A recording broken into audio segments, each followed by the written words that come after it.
My name is Louis Coleman. I am 69 years old and I am a retired architect. To my only son, Terrell, I am just a simple old man, a burden he has to take care of in my old age. He and his new wealthy in-laws certainly thought so. I know this because I came home a day early from my trip.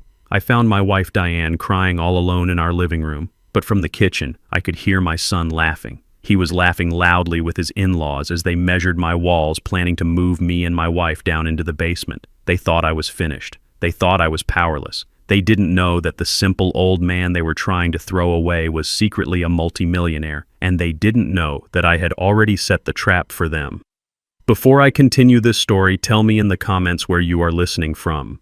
And please like and subscribe if you believe that respect for our elders is non-negotiable. The flight from Chicago had been smooth. I decided not to call. At 69, you don't get many chances to surprise the woman you've loved for 45 years. I pictured Diane's face, that slow smile that still made my heart ache. I turned my key in the lock. The house was quiet. Too quiet. "Diane," I called out, dropping my carry-on bag in the foyer. "I'm home, baby." The only answer was a muffled sound from the living room. I walked in and my good mood evaporated. Diane was curled up on the sofa, the one we bought together in 1985. Her shoulders were shaking. She was crying a deep, painful kind of sob that tore right through me. "Diane, honey, what is it? What's wrong?" She jumped, startled. Her eyes were red and swollen. "Louis, you're not supposed to be home until tomorrow. I took an earlier flight. What happened? Did someone hurt you?" She shook her head, trying to wipe the tears from her face. They're here, Louis. In the kitchen." I froze. As she said it, another sound cut through the silence of the house. Laughter. It was coming from my kitchen. It was my son, Terrell. But he wasn't alone. I heard the sharp, aristocratic laugh of his mother-in-law, Barbara Preston. "Who's here?" I asked, though my stomach already knew the answer. "Terrell," Diane whispered as if she were afraid to say their names. "And Heather. And her parents. They just showed up an hour ago. They're measuring." Measuring. The word made no sense. I left Diane on the sofa and walked down the hall. The laughter got louder. They were comfortable. They were happy. While my wife cried 20 feet away. I stood in the doorway of my own kitchen. The scene in front of me felt like a betrayal. Terrell, my son, was holding one end of a metal tape measure. His wife, Heather, was scribbling notes on a pad. And her parents, Richard and Barbara Preston, were standing by my refrigerator sipping what looked like my good whiskey. "I'm telling you, Richard," Barbara said, swirling the glass. "This entire wall has to go. We can knock it out and put a massive Calicut marble island right here." Richard Preston, a man who always looked like he was smelling something bad, nodded. "Good bones, but the whole thing is dated. Look at this cabinetry. Oak. It's pathetic." Heather laughed. "I know, Daddy. It's awful. But once we get the new appliances in, it'll be fabulous. Won't it, Terrell?" My son, my 38-year-old son, just nodded, his eyes shining with a greedy light I had never seen before. "It's going to be amazing, honey. Absolutely amazing." "Terrell." My voice cut through the air like a razor. Terrell dropped the tape measure. It clattered to the tile floor with a loud metallic crash. "Dad." He went pale. "Dad, what are you doing home? Your flight was tomorrow." "I live here," I said, my voice dangerously calm. "A better question is, what are you doing? And why is your mother crying in the living room?" The Prestons turned to look at me. There was no surprise in their eyes, no shame, just annoyance, as if I were a servant who had interrupted dinner. "Oh, Louis, you're back," Barbara said, taking a delicate sip of my whiskey. "Don't be so dramatic. Diane is just being emotional. We were just planning the remodel." "My remodel?" I asked. Heather stepped forward. She was a tall, thin woman who always dressed in sharp angles, and her personality matched. She put her hand on her hip. "Yes, Dad, we're telling you now. Terrell and I are moving in." I looked at Terrell. He wouldn't meet my eyes. He was staring at the floor like a child who'd been caught. "Moving in, of course," Heather said, as if I were slow. "Our apartment is lovely, but it's a rental. This house, well, it's going to be Terrell's anyway. We might as well start making it our own now. It's just practical." I couldn't speak. I looked at the cabinets Henry, my father, had helped me install. I looked at the floor tiles Diane and I had laid ourselves one weekend back in '92. Heather continued oblivious. We'll be taking the master bedroom, of course. It has the ensuite. She gestured vaguely toward the hall. You and Diane can move your things down to the guest room in the basement. It's perfectly comfortable, and honestly, at your age, you don't really need all that space, do you? It'll be much more convenient for everyone. The basement. They were going to move me to my own basement. I felt the blood drain from my face. I had designed this house. I had drawn the blueprints myself. I had hammered nails alongside the construction crew. This wasn't just a house, it was my life's work. And they were talking about it like it was a piece of furniture they could just move. Get out. The words were quiet, but they carried weight. Heather actually laughed. Excuse me, what did you say? I said. I repeated louder this time. Get out of my house. Richard Preston, who had been silent, stepped forward. He was a man used to authority, a man who ran a hedge fund and looked down on everyone else. Now see here, Lewis. Let's not be children. We are family, and we are discussing a practical solution for your situation. My situation.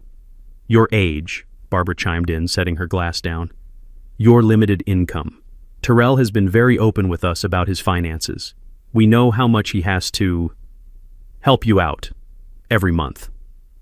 I felt like I'd been punched in the gut. Terrell helped me. I had never taken a dime from my son. Not one.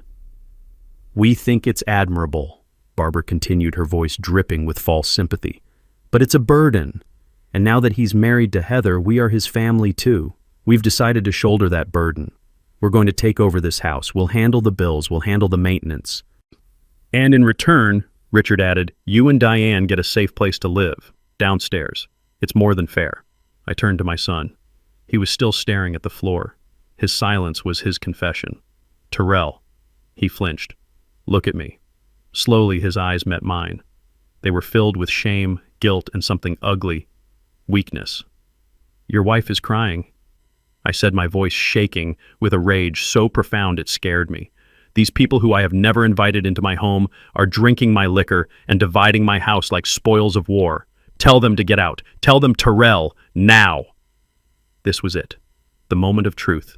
The moment my son would stand up and be the man I raised him to be. Terrell looked at me. He looked at Heather. He looked at her wealthy, powerful parents. And then he broke. Dad, just listen, he pleaded. Just stop making a scene. You're embarrassing me. Embarrassing him. They're right, Dad. He said the words tumbling out in a desperate rush. This house is too much for you. We can help. You're not getting any younger. We worry about you and Mom all the time. This is the best way. The best way, I whispered. To kick me out of my own bedroom. Dad, stop. He finally yelled, his face red. Just stop it. I am tired of this. I'm tired of worrying about this old house, tired of worrying about your bills, tired of pretending we're not all just waiting. This is my house now. Or it will be. Heather and I are making the decisions. Just accept it. And just like that, the rage was gone. It didn't fade. It vanished. It was replaced by a cold, clear silence in my head.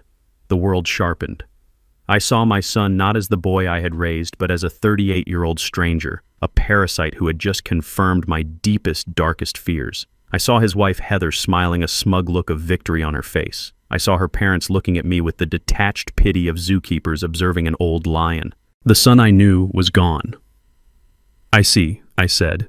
My voice was perfectly even. I nodded slowly. I turned my back on them. I walked out of the kitchen past my son, who looked confused by my lack of shouting. I walked back into the living room. Diane was still on the sofa looking at me with terrified, hopeful eyes. Louis, what's happening? I didn't stop. I walked to the coat closet. I took out her winter coat.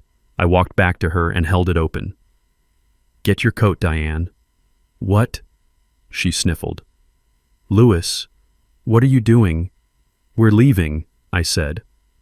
My voice was calm. It was the calm of a general who has just seen the entire battlefield and knows exactly where to strike. Terrell and the others had followed me into the living room. What are you talking about, Dad?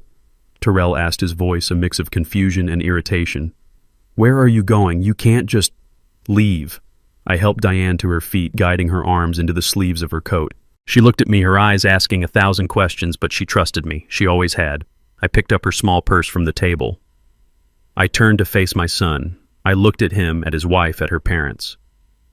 "You said you were taking over," I said. "You said you were making the decisions now." I walked toward the front door. "So take over," I said, pulling the door open. "It's all yours." I guided Diane out onto the porch into the cold night air, and I pulled the door shut behind us. The click of the lock was the loudest sound I had ever heard. It was the sound of an entire life ending and a new one beginning. I didn't call a taxi. I used the black car service I keep on my phone. A dark, spotless Lincoln Navigator pulled up to the curb in less than 2 minutes. Diane was shivering beside me, whether from the cold night air or from the shock I couldn't tell. She looked at the expensive car, then at me, her eyes wide with confusion. "Louis, what are we doing? Where are we going?" "We're going somewhere safe, Diane. Get in." The driver held the door for her. I gave him the address. The Four Seasons, downtown. Diane didn't speak a single word during the entire ride. She just stared out the window, her reflection showing the tear tracks glistening on her cheeks. When we pulled up under the bright, elegant portico of the hotel, she tensed. "Louis, we can't," she whispered, her voice trembling. This place must cost $500 a night. We don't have this kind of money." "It's all right, honey," I said, taking her hand. I walked us to the front desk. The night manager looked up, and his professional smile immediately became one of genuine recognition. "Mr. Coleman, it is a pleasure, sir. We weren't expecting you." "It was a last-minute decision, James," I said. "I need the presidential suite immediately." "Of course, sir. Right this way. We'll have your bags sent up." Diane grabbed my arm, her fingers digging into my coat. "Louis, Mr. Coleman, presidential suite." I just squeezed her hand. "Let's get upstairs first. Then I promise we will talk."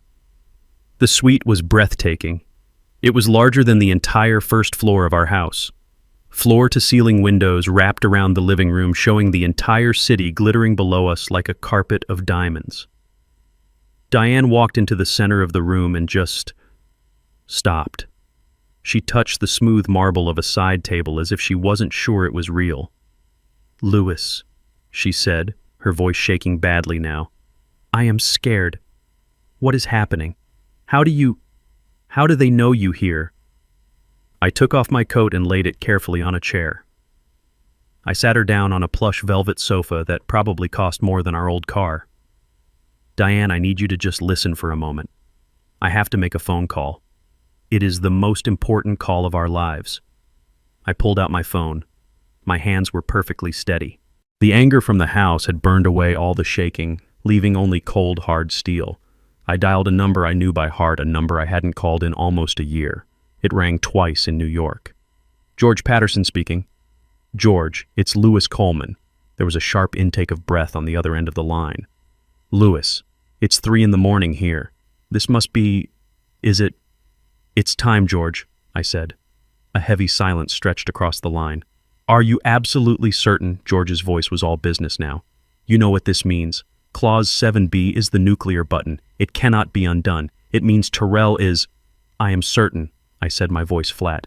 "He just had his wife and in-laws try to move my wife and me into our own basement. He made his choice. Activate it immediately. I want him cut off by morning." "Consider it done," George said. "I'll need you and Diane in my office as soon as possible. 9 a.m. My team will prepare everything." "We'll be there," I said, and hung up. Diane was staring at me, her eyes wide with a mixture of fear and confusion. "Clause 7B. Cut who off, Louis? You're frightening me. Who is George?" I sat down across from her. I had kept this secret for 40 years to protect her. Now I saw that in protecting her, I had left her defenseless. I owed her the truth. I had owed it to her for decades. "George Patterson," I began, "is my attorney, my real attorney, not the local guy we use for our taxes. George is the head of my estate." "Your estate, Diane," I said, taking her cold hands in mine. "I have not been completely honest with you or with Terrell, for a very, very long time. I told her everything. I told her about my architectural firm, how when I retired at 55, I didn't just retire. I had sold the firm. More accurately, I had sold my portfolio of structural design patents to an international conglomerate. I didn't just make enough to live on, Diane. I confessed the old lie, tasting like ash in my mouth. I made a lot. More than I ever knew what to do with. How much, Louis? She whispered. The initial sale was for $24 million. After taxes, I put $20 million of it into a blind trust. I called it the Coleman Family Trust. Diane let out a small strangled sound. 20 million. It's grown since then, honey. George manages it. It's closer to 35 million now. But why? She cried, pulling her hands away. It was a cry of betrayal, not of joy. Why would you hide this, our life? The budgeting, the old car, Terrell. Why, because of Terrell. I said, the sadness of it all finally hitting me. I saw what money did to my partner's kids. It made them soft. It made them entitled. It made them weak. I didn't want that for our boy. I wanted him to work. I wanted him to learn the value of $1. I wanted him to be a man, not an heir. So you played poor. I lived simply, I corrected her gently. I gave him everything he needed. His college was paid for by the trust. The down payment on his first apartment, that was the trust. I always told him it was the last of my savings. I truly thought, I was teaching him responsibility. I stood up and walked to the window, looking down at the city. But I was wrong. I wasn't teaching him responsibility. I was just hiding the target. I made him believe I was weak. I made him believe I was simple. I made him believe I was a burden.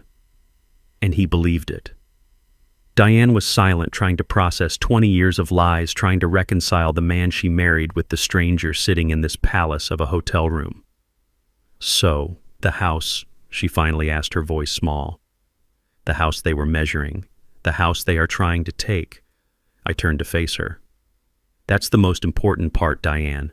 The house isn't ours. It never was. What do you mean? I said, feeling the first cold spark of justice. It belongs to the trust. We are just its lifelong tenants. And Terrell, he just tried to evict the landlord. The next morning, Diane and I arrived at George Patterson's office. Diane was still in the clothes from the night before, her eyes red-rimmed and puffy. I, on the other hand, had called the hotel concierge at 6 a.m. and had a new $2,000 charcoal gray suit delivered to my room. When I walked out of the bedroom dressed, Diane gasped. She had never seen me in anything that wasn't off the rack. She was finally, after 45 years, beginning to see the man she had married. George's office was not a small, dusty law firm. It was on the 45th floor of the Wells Fargo Tower, a sprawling space of dark wood glass and expensive abstract art. The receptionist didn't even ask for our names. She simply stood as we entered. Mr. Coleman, Mr. Patterson is waiting for you in the main conference room. Diane clutched my hand. This was a world she had never known I belonged to. We walked into a room with a 20-foot mahogany table. George stood at the far end overlooking the entire city. He wasn't just the friendly voice on the phone. Dressed in a sharp pinstripe suit, he radiated an aura of absolute power. Good morning, Louis. Diane, George said, gesturing to the chairs. I apologize for the circumstances, but I am glad you are finally here. We have a lot to cover and very little time. George, what's going on? Diane asked, her voice quiet. Louis told me about the trust, but why did Terrell act like that? It's not just the house, is it? No, Diane. It's not, George said grimly. He slid a thick spiral-bound report across the table to me. I took the liberty of activating my investigators the moment Louis mentioned the possibility of activating Clause 7B. What you saw last night was not just disrespect. It was desperation, pure and simple. I opened the report. The first page was a summary of my son's finances. I felt the blood drain from my face. My God, I whispered. What is it, Louis? Diane asked, leaning over. I couldn't speak. I just turned the report so she could see the final number at the bottom of the page. What is $750,000, she asked. That George said is the amount of debt your son, Terrell, and his wife, Heather, are currently in. But that's impossible, Diane protested. Terrell has a wonderful job. He's a marketing director. He makes good money. He told us he makes $150,000 a year, George interrupted. Which is a respectable salary. The problem is his wife Heather spends $300,000 a year. He clicked a remote. The large screen on the wall lit up. It was a spreadsheet. Credit card statements, Neiman Marcus, Saks Fifth Avenue, a lease payment for a new Maserati that Heather was driving, mortgage payments on a condo they couldn't afford. They are living a lie, Diane, I said, the pieces clicking into place. A complete suffocating lie. But the Prestons, Diane said. Heather's parents. They're rich. Surely they're helping. That's the worst part, George said, clicking to the next slide. The Prestons are rich, yes, but they are also frugal, with their own money. They believe in appearances, but not in handouts. They expect Terrell as the husband to provide that lifestyle. Terrell, in an attempt to keep up with their expectations, has been drowning. He's taken out personal loans. He's maxed out 22 separate credit cards. He is, to put it plainly, about to lose everything. I looked at the numbers at the trips to Aspen, the jewelry purchases. This is why they were measuring my kitchen, I said. They need the money from my house. They need it now. It's worse than that, Louis, George said. His voice dropped and the room felt suddenly colder. What they did yesterday, that was not Plan A, that was Plan B. Plan A, Diane whispered. George looked at me. Louis. I didn't want to tell you this unless it became necessary, but 3 months ago I received a call from the executive manager at the bank that handles the Coleman Trust. He clicked to a new document. It was a scanned copy of an email. 3 months ago, Terrell Coleman and his father-in-law, Richard Preston, scheduled a private meeting with the bank. They brought a lawyer of their own. They petitioned the bank to have the control of the trust's assets frozen. I stood up from my chair. They did what? They attempted to have you, Louis, legally declared mentally incompetent. Diane let out a small, horrified gasp. They presented a file, George continued, full of anecdotal evidence. How you forget things. How you live beneath your means, which they cited as a sign of senile hoarding. How you refuse to manage your own finances, letting them fall into disarray. But we live simply, Diane protested. That was our choice. It was a choice they tried to weaponize against you, George said. They argued that Louis's refusal to live a life of luxury was proof that he was no longer sound of mind. They wanted the bank to grant Terrell emergency signatory power over the trust to protect his father's assets. They wanted the $35 million. I stated, the ice in my veins spreading. They wanted it all, George confirmed. And the bank, of course, laughed them out of the room. The trust is ironclad. It's designed to prevent exactly this. The bank manager knows you personally, Louis. He knew it was a fraudulent claim, and as per the trust's security protocol, he called me immediately. I sat back down, the weight of the betrayal crushing me. This wasn't just a greedy son wanting a bigger house. This was a cold, calculated, premeditated conspiracy. My son had tried to have me locked away, to have my mind legally erased so he could steal his inheritance. So, yesterday, Diane said, connecting the final piece. Yesterday was Plan B, I finished for her. When they failed to get the trust, they decided to go after the only asset they thought I actually owned, the house. They couldn't get the millions, so they settled for the $500,000 they thought the house was worth. They weren't just moving us to the basement, Louis, Diane said, her voice now hard as steel. They were moving us out of our lives, one way or another. I looked at George. So he did it. He triggered Clause 7B. George Patterson smiled. He triggered it the moment he walked into that bank 3 months ago. Louis, Terrell is already disinherited. He just doesn't know it yet.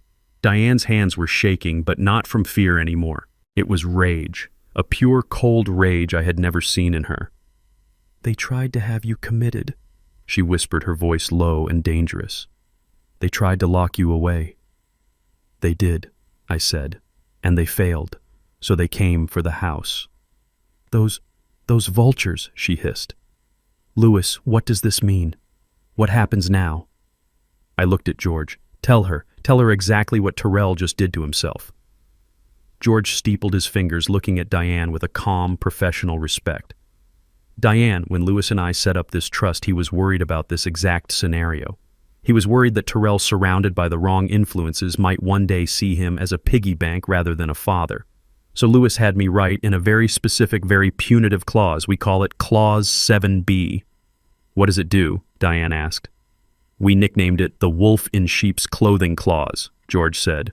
It states that if any primary beneficiary, in this case Terrell Coleman, is found to have engaged in any act of willful financial, emotional, or physical harm against the founders Lewis and Diane Coleman, that beneficiary is immediately and permanently disinherited. Diane's eyes widened. Permanently, irrevocably, as if he had never been named in the trust at all, George confirmed.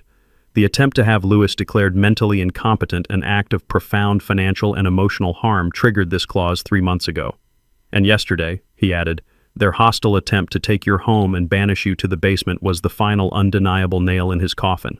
As of this moment, Terrell Coleman has no legal claim to a single penny of the $35 million Coleman family trust.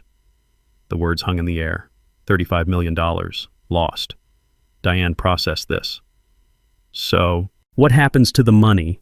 To the house? Where does it all go? It goes, George said, to the contingent beneficiary, the person Louis designated to inherit everything in the event of Terrell's disqualification. I smiled. Monique. Monique, Diane said, surprised. Your sister's girl. My sister's daughter, I affirmed. The one who works as a public school nurse in Atlanta. The one who calls us every single Sunday just to check in. The one who still sends you a handmade card for your birthday, Diane.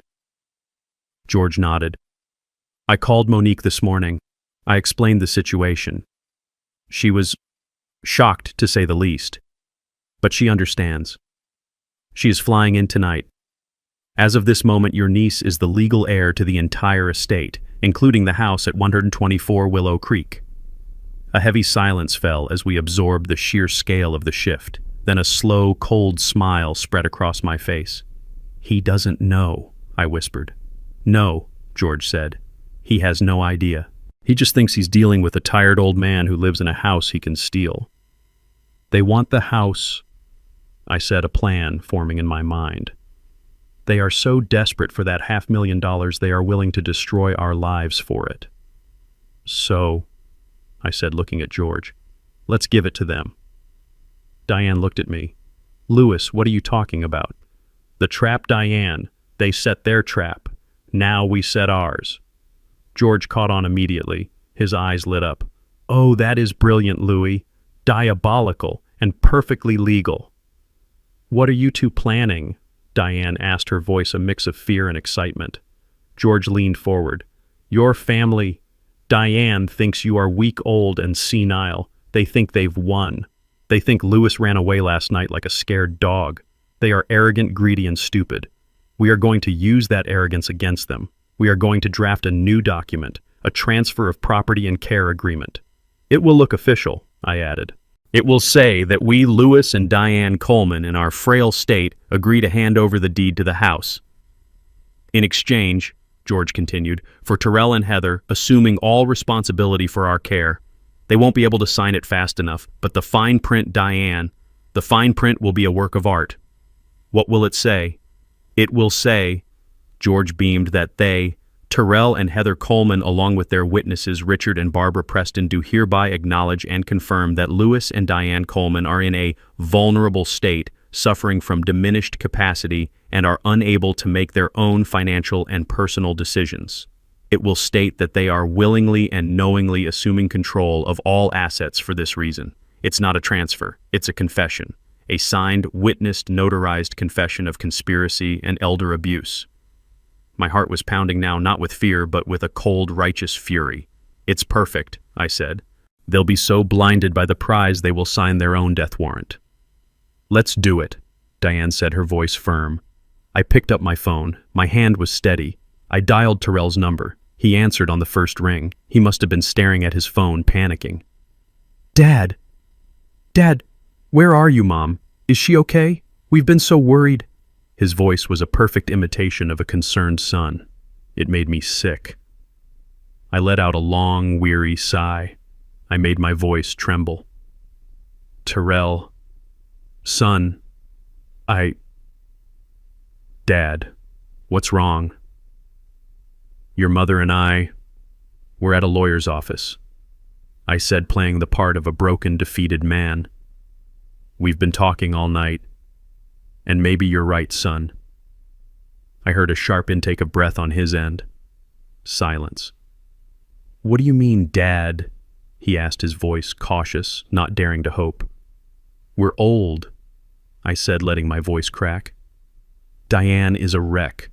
I can't fight this anymore. You said you'd take care of us. You said you'd handle everything. The house, it's too much. Oh, Dad, he breathed. The relief in his voice was disgusting. Yes, of course, we'll take care of everything. You're doing the right thing, I promise. Good, I said.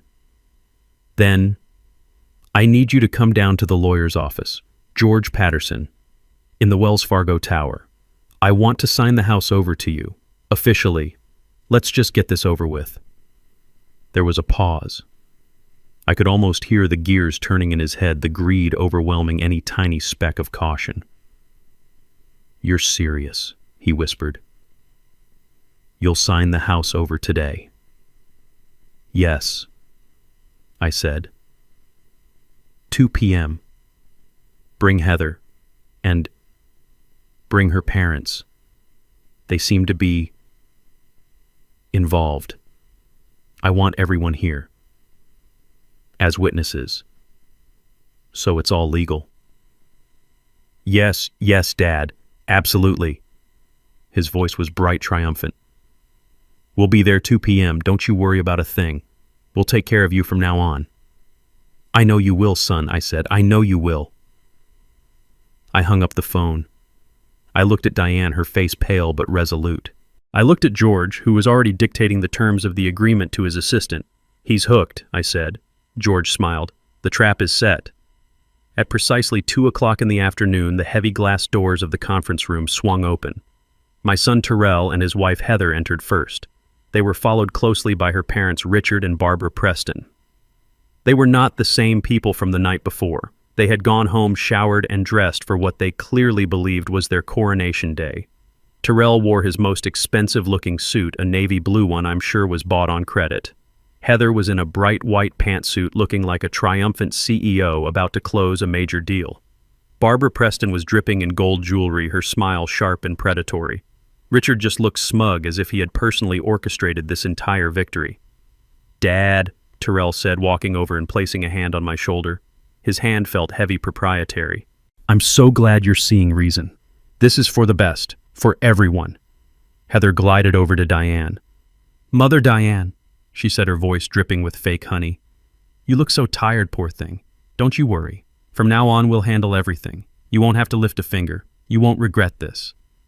Let's get this over with, Richard Preston announced, pulling out a chair at the head of the table as if he owned the place. We have celebratory dinner reservations at 7. George Patterson, ever the professional, gestured for them to sit. Thank you all for coming on such short notice. As Mr. Coleman expressed to his son, he and Mrs. Coleman have had a long night of discussion and have come to a significant decision. He slid 4 thick, professionally bound documents across the polished mahogany table.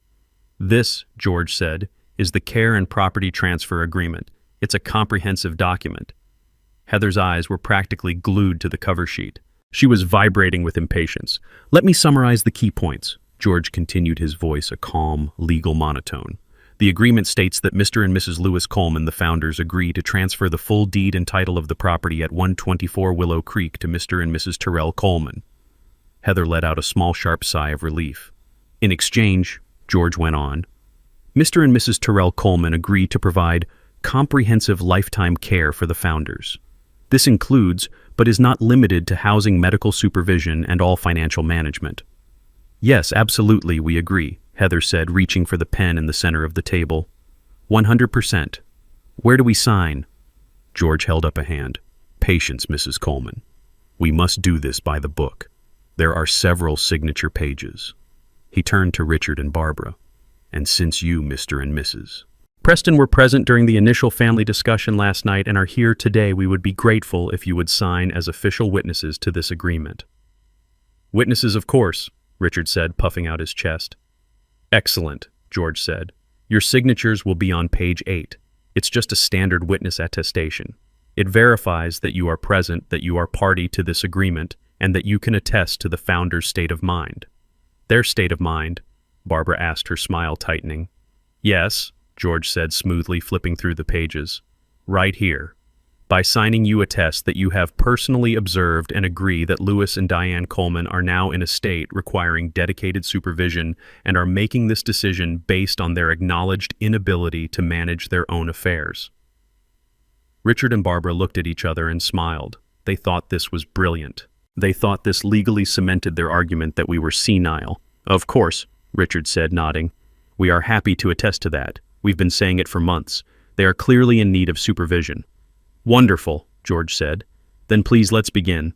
He passed the first copy to Heather. She didn't even open it. She flipped directly to the last page and signed her name with a flourish. Tyrell followed his signature, messier, more nervous, but just as fast. They didn't read a single word. They didn't read the clauses confirming their acknowledgement of our diminished capacity. They didn't read the fine print detailing their willingness to assume control. They just signed. Then George passed the next two copies to Richard and Barbara. They too flipped to page 8 and proudly signed their names as witnesses legally attesting to our incompetence. Finally, George slid the last copy to me and Diane. I looked at Diane. Her hand was steady. She picked up the heavy, expensive pen. She signed her name. Then I signed mine. George gathered all 4 copies, stacking them neatly. Well, he said, tapping them on the table, that seems to be everything. Heather stood up, beaming. She clapped her hands together once. Perfect. Well, that's that. Tyrell, darling, we need to call the contractors. They can start on the master bedroom tomorrow. She turned to me. Dad, Mom, we'll help you start packing your things for the basement as soon as we get home. It will be so much cozier for you down there. Tyrell looked relieved, as if the weight of the world, or at least $750,000 of it, had been lifted from his shoulders. I let the silence hang for a moment. I watched them bask in their victory. I saw the greed, the relief, the sheer, unadulterated arrogance. I let them enjoy it for a full 10 seconds. Then I looked at George. He nodded. Actually, I said, my voice clear and strong, cutting through Heather's happy chatter. We're not quite finished yet. Heather's smile faltered. What do you mean we signed everything? You did, I agreed. But there's just one small logistical problem with the document you just signed. A minor detail, really. Richard Preston narrowed his eyes. What detail?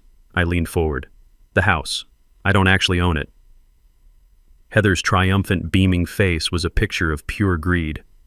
Richard Preston looked smug. He felt he had just successfully brokered the deal of a lifetime, securing his daughter's future by helping to dispose of her inconvenient in-laws. Actually, Mrs. Coleman, you are not quite finished yet, George said. His voice had changed. The friendly, accommodating tone was gone. In its place was a sharp, cold precision, the voice of a lawyer who was no longer negotiating but dictating. Heather, who was already turning toward the door, stopped. What do you mean, we signed the papers? It's done.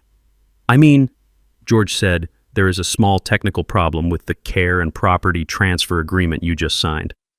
Richard Preston let out an impatient, condescending sigh. What problem? It's a standard transfer agreement. I'm a lawyer myself, Patterson, or at least I was. I know how these things work. Do you now?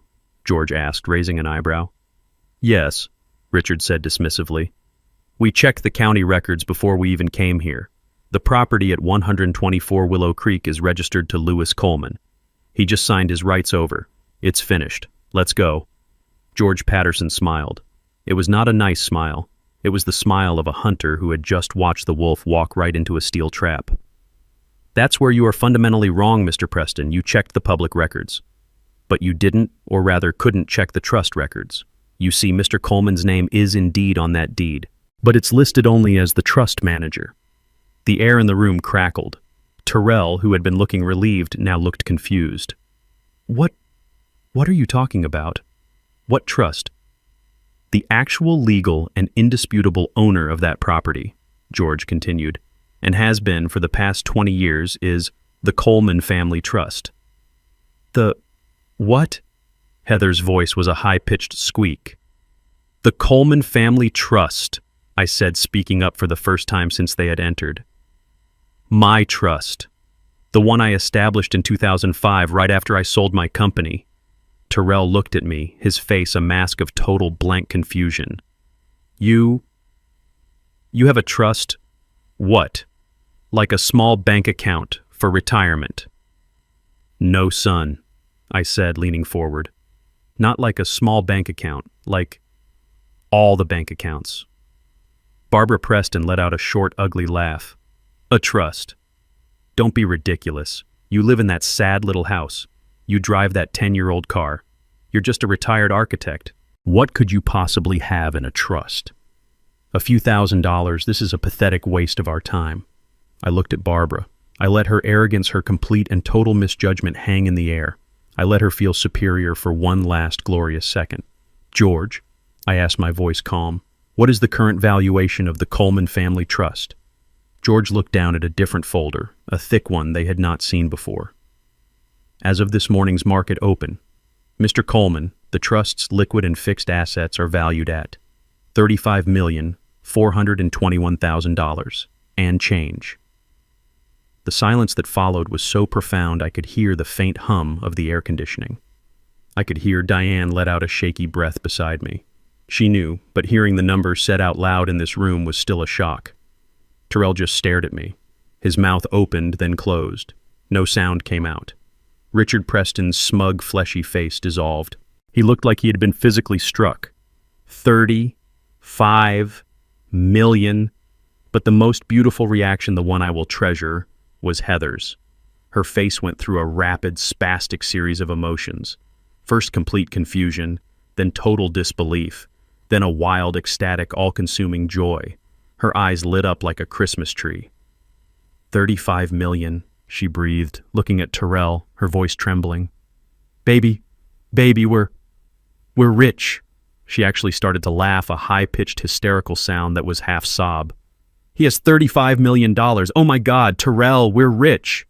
She launched herself at Terrell, who was still paralyzed, throwing her arms around his neck. We're rich. We don't need the stupid house. Who cares about the house? We get the trust. She pulled away from him and turned to me, her entire demeanor changing in an instant. The fake honey was gone, replaced by a frantic, desperate, clawing adoration. Dad! Oh, Dad, I mean Louis. I knew it. I always knew you were special. I always told Terrell your father is such a dignified man, so wise. Stop. My voice was cold. It cut through her hysterical rambling and stopped her mid-sentence. What? She asked, her smile faltering. You're not rich, I said. He's not rich. You get nothing. She froze. What? What do you mean, Terrell? He's your son. He's the beneficiary. He was, I said. But the agreement... Heather stammered, pointing frantically at the documents on the table. We signed. We have a deal. Yes, George Patterson said, picking up the stack of papers they had so eagerly signed. He held them up. The Care and Property Transfer Agreement. Thank you for this. It is an incredibly valuable document. Heather looked at her father, confused. See, it's valuable. Oh, it is, George agreed, but not as a transfer of property. As I said, that part is completely void, since Louis doesn't own the house he was transferring to you. No, this document is valuable. As a confession. Richard Preston's face went from pale to a sickly gray. He finally understood.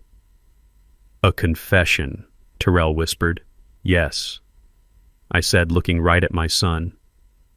You, your wife, and your in-laws have just signed a legally binding document attested to by witnesses stating that you all believe I am mentally incompetent, that you believe I am suffering from diminished capacity, and that you are conspiring to take control of my assets based on that belief. You just handed me all the proof I will ever need for a court of law. Terrell stared at the papers, then at me, and then at George. The color was draining from his face, only to be replaced by a dark, ugly flush of anger. So, what? He suddenly shouted, slamming his flat palm on the mahogany table. The sound made Heather jump and Diane flinched. So what? It's a stupid piece of paper. It's a trick. It doesn't mean anything. He turned his wild eyes on me, his voice pitching higher, cracking with panic. You can't do this. I am your son. I am your only son. I am the beneficiary. That trust, that $35 million, it's mine. You can't just take it away from me. He can't. Right, Richard, tell them. He was looking at me, but he was pleading to his wife, to his in-laws, trying to reassure them, trying to reassure himself. It's my birthright. You were the beneficiary, Terrell, I said. My voice was quiet. The calm in the room seemed to terrify him more than any shouting could. You were the beneficiary right up until 10:15 a.m. on Tuesday, August 12th, 3 months ago. Terrell froze. I don't know what you're talking about. Don't you? I asked. August 12th, a meeting at the First National Trust Bank. You, your father-in-law Richard here, and a lawyer from his firm. Does that ring a bell? Terrell's face went slack. He looked like he had been shot. How did you know about that? The bank? They said it was a confidential inquiry. They called me. George Patterson interjected, his voice like ice. The moment you left the building. As the administrator of the Coleman Trust, I am legally obligated to investigate any hostile inquiries or attempts to seize control of the assets. Hostile inquiries, Terrell stammered, grasping for a defense. I was just asking questions. I was worried about him, about his state. You were not asking questions, Terrell, I said, finally standing up. I felt tall. I felt powerful. You were making accusations. You told the board members that I was senile. You told them I was hoarding. You claimed my simple private lifestyle was proof of advanced mental decay and a danger to myself and the estate. You brought a lawyer and you petitioned the board to have me declared mentally incompetent and to grant you emergency signatory power over all $35 million. That, George said, was a profound tactical error, because that singular act of profound willful betrayal triggered Clause 7B. Clause 7B, Heather whispered, her face ashen. What is Clause 7B? That, I said, is the part of the trust I prayed to God I would never have to use. I walked around the table until I was standing right in front of my son. He was shaking. When I set up this trust, I knew your heart, Terrell. I knew it was good, but I also knew your weakness. I knew you were easily influenced. I knew you desperately wanted to be liked by people like them. I gestured to the Prestons. People who only value what things cost. So I had George build a defense mechanism into the very heart of the trust. A fail-safe, a poison pill. We call it the wolf in sheep's clothing clause. Diane, who had been silent, spoke her first word since they had entered. Her voice was cold. Explain it. It states, I said, looking directly into Terrell's terrified eyes, in very simple, ironclad legal terms, that if the primary beneficiary, Terrell Coleman, or any person acting in concert with him like his wife or his in-laws, is found to have committed willful financial, emotional, or physical harm against me or your mother, that beneficiary is immediately, automatically, and permanently disinherited, as if he had never been named in the first place. Permanent, Diane echoed. It was a judgment. The moment you sat in that bank and tried to have me erased from my own life, Terrell, I said you erased yourself from my legacy. You get nothing. Not the house, not the savings, not a single penny of the trust. Not now, not ever. The words settled in the room like dust. Richard Preston was the first to react, sputtering, his legal mind grasping for a loophole. This is outrageous. It's coercion. It's a contract of adhesion. It won't stand up in court. We'll fight this. George Patterson actually chuckled, a cold, dry sound. Fight it with what Mr. Preston. It already has stood up. The trust was vetted against this exact challenge by 2 federal courts when it was drafted. It is ironclad. Your client disqualified himself 3 months ago with his own actions. George held up the stack of papers they had just signed. And to make matters worse, he and all of you just signed a full notarized confession admitting to the very acts that disqualify him. The game is over. You lost. And that was when Heather understood. The house was nothing. The $35 million, the fantasy, the entire reason she was in this room, the entire basis of her marriage. It was all gone. It had never been hers. She looked at Terrell, her face a mask of pure reptilian hatred. You idiot, she hissed at him. You failed. And then her eyes rolled back in her head and she collapsed, sliding gracelessly out of her expensive chair and onto the Persian rug in a dead faint. Heather was still on the floor, propped up on one elbow. Her expensive white pantsuit was smudged with dust from the rug. Richard and Barbara Preston were frozen in their chairs, their faces a sickly shade of gray, looking like statues in a museum of their own arrogance. Terrell, my son, was the only one moving. He was shaking his head over and over as if he could physically deny the words he had just heard. He ignored his fainted wife. He ignored his stunned in-laws. He only looked at me, his eyes wide with a desperate childish panic. "No," he whispered. "No. If not me, then who?" His voice cracked. "Who gets it? Who gets the house? Who gets everything? It doesn't just disappear, does it?" He looked around the room as if the $35 million was a physical object, a trophy that had been promised to him, and he was terrified it had just vanished. I didn't answer him. I didn't have to. I simply turned my head and nodded to George. "George, I believe our other guest is waiting. Would you please ask her to join us?" George pressed a small button on the conference room intercom. "You can come in now, Monique." The side door, the one leading to George's private office, opened. A young woman walked in. She was about 30 years old, wearing simple blue nurse's scrubs. Her hair was pulled back in a practical ponytail, and her face was kind but etched with a deep sadness. It was my niece, Monique, my sister's daughter. Terrell's head snapped toward her. His confusion instantly curdled into a new, raw, burning rage. "Monique, what the hell are you doing here? This is a private family meeting. Get out." On the floor, Heather had managed to sit up. Her hair was a mess and her makeup was starting to run. She saw Monique and her face twisted in contempt. "The nurse. What is she doing here? Is she here to check on our blood pressure? Get her out." Monique stopped a few feet from the table. She looked at Terrell, not with anger, but with a profound, steely pity. "Hello, Terrell. I'm here because Uncle Lewis and Aunt Diane asked me to be." "She is here," George Patterson said, his voice cutting through the tension, "as the contingent beneficiary of the Coleman Family Trust." Terrell just stared. The what?" "As of 9 a.m. this morning," George continued, "upon your legal and permanent disqualification under Clause 7B, the status of primary beneficiary was dissolved. As per the Trust's bylaws, all assets, rights, and titles transfer immediately to the contingent beneficiary. In this case, Ms. Monique Johnson." George looked at Monique and nodded. "As of 9 a.m. this morning, Monique is the sole heir to the entire $35 million estate." The silence in the room was absolute. Heather, still on the floor, made a small choking sound. Richard Preston looked like he was having a heart attack.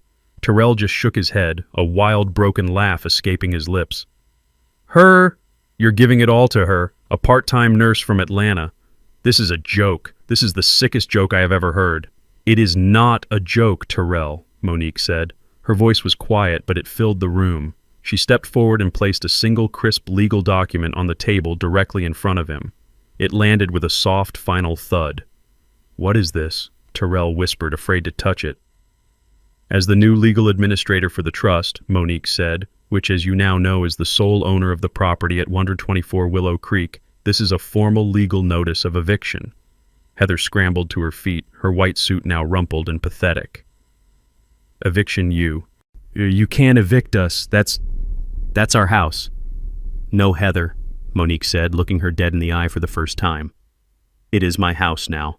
Or rather, it belongs to the trust, which I manage on behalf of my aunt and uncle. You and Terrell were living there as guests. Last night you attempted to evict the rightful tenants and move them to the basement. You are no longer guests." She tapped the paper. "This notice gives you and your husband, Terrell Coleman, exactly 24 hours to vacate the premises." 24 hours, Terrell exploded, finding his voice. "That's insane. We have things there. Our furniture. Our lives are in that house. You have 24 hours to remove your personal movable belongings." Monique stated, her voice like steel. "Anything left in the house after 2 p.m. tomorrow, including your wife's blueprints for her marble island and your father-in-law's tape measure, will be considered abandoned property. It will be immediately liquidated and the proceeds donated to a charity for the elderly. The locks on all doors will be changed at 2:01 p.m. tomorrow." "You bitch!" Heather shrieked, and she actually lunged across the table. "I would not do that, Mrs. Coleman," George said calmly, stepping directly into her path without even flinching. "You are already facing potential criminal charges for conspiracy to commit elder fraud. Adding assault to that list would be, and I use the legal term here, exceptionally stupid." Heather stopped. Her hand raised her face, a mask of ugly, impotent rage.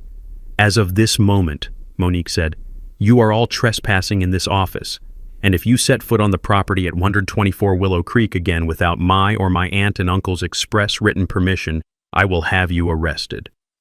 Terrell ignored her. He ignored everyone. He stumbled past George, past the table until he was standing right in front of me.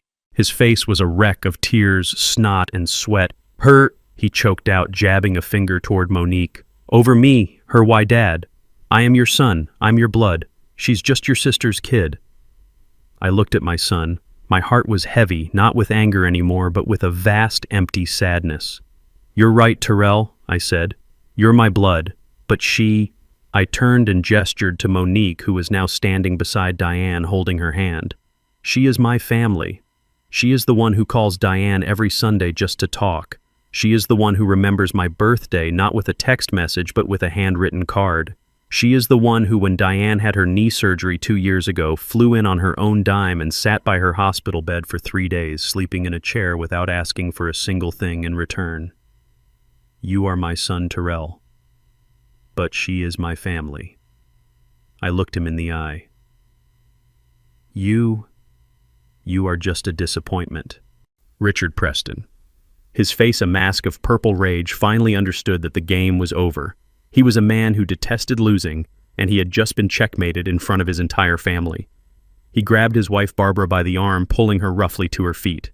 This is preposterous," he sputtered, yanking his suit jacket straight.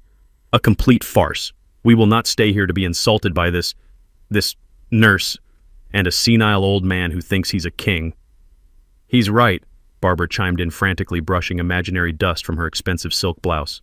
"We are leaving. Terrell, Heather, get your things. We don't need this charity. We have our own money. We certainly don't need his $35 million. They moved toward the door, a pathetic attempt to regain control to make it seem as if they were rejecting us and not the other way around. Heather, seeing her parents bluster, began to rally. She grabbed Terrell's arm. "Let's go, Terrell. We'll fight this. We'll sue them. We don't need them." "Oh, but I'm afraid you do, Mr. Preston." George's voice, smooth as glass, cut them off. They stopped, their hands just inches from the brass doorknob. "Excuse me," Richard sneered, turning slowly. "I said," George repeated, "I'm afraid you do need them, or rather you needed his money. Please sit back down. We haven't finished the presentation." "We have nothing more to discuss," Richard growled. "On the contrary," George replied, pressing a button on the small remote in his hand. The large projector screen that had been recessed in the ceiling hummed to life, descending silently. "You all came here today under the pretense of caring for Louis and Diane. We are simply trying to understand the full depth of that concern." The screen lit up, displaying a document titled in large, bold letters, "Liability Report, Coleman, Terrell, and Heather." Terrell and Heather froze. "What is this?" Terrell demanded, his voice rising in panic. You have no right. That's private." "It was private," George corrected him, "until you made it the trust's business by attempting to defraud it. As the administrator, I have a fiduciary duty to protect the trust from all credible threats, and you, Mr. Coleman, along with your accomplices, have become the most significant threat of all." He aimed the red dot of a laser pointer at the screen. "You see, we were deeply curious about why you were so desperate. Why try to have your father committed? Why risk everything for this $500,000 house? The $35 million was the obvious prize, but the house, that was a smaller, more desperate move. It implied a severe cash flow problem." George clicked the remote. A long list of credit card accounts filled the screen. American Express Platinum, Chase Sapphire Reserve, Visa Black, 22 different cards in total. "You two," George said, addressing Terrell and Heather directly, "are living a spectacular lie. Your combined income before taxes is approximately $150,000 per year." "That is none of your business." Heather snapped, her face pale. "It is now," George said, "because your combined spending according to these statements from the last 12 months was just over $305,000, a deficit of $155,000. But of course it gets much worse." He clicked again. A new slide showed personal loans, payday advances, and applications for a second mortgage on their condo. "Add it all together," George said, his voice echoing in the silent room. "Your current unsecured high-interest debt totals $754,212.90. "What?" The voice was not Terrell's. It was Heather's. She turned to her husband, her face bone white with a dawning, sickening horror. 700,000, she whispered, her voice barely audible. Terrell couldn't look at her.